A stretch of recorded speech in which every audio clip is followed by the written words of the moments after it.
Hi, my friends. Hi everyone, today we will talk about a famous painting, Mona Lisa. Mona Lisa is created by artist Leonardo da Vinci. He began work on the painting in 1500 in Florence. Maybe it is 1502. Not sure the exact details?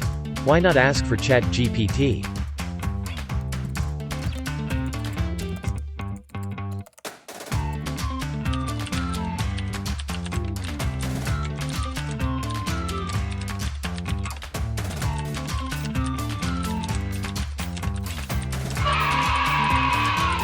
The Mona Lisa is a world-famous painting by the Italian Renaissance artist Leonardo da Vinci. And it is thought that he worked on it for several years, possibly on and off until his death in 1519. Hi, my friends. I am honored to have captured your attention with my portrait.